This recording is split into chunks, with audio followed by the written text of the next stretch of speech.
Good evening, everybody. I'm Ryan Carter. Alabama women's basketball picked up win number 12 of the season today as Christy Curry and her squad took down the Auburn Tigers in Coleman Coliseum. Let's take a look now at how it all went down.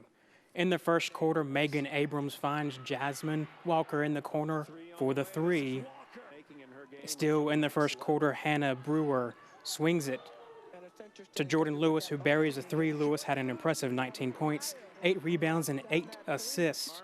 Now in the fourth quarter, Hannah Barber, knocks down the three. Alabama wins it, 67-55 over Auburn. Lewis, Walker, and Araya Copeland combined to score 55 of the Crimson Tide's 67 points.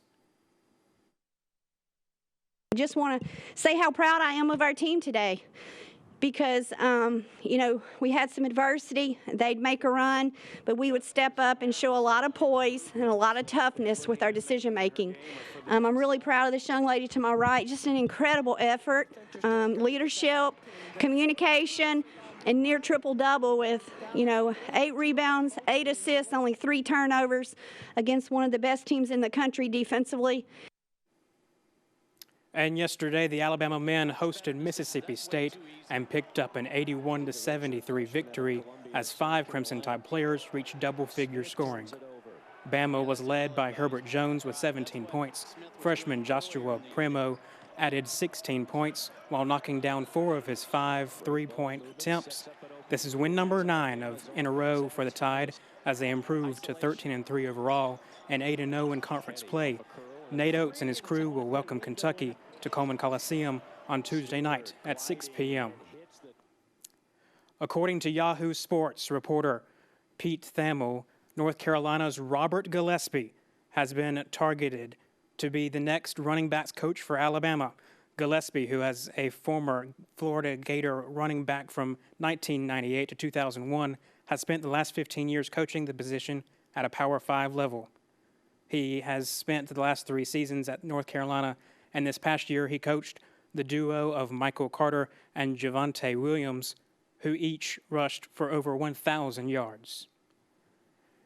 In the NFC Championship, Tom Brady and the Bucs defeated the Packers 31-26. Tampa Bay won 3 straight playoff games on the road and will now have the opportunity to be the first team to ever play the Super Bowl in their home stadium.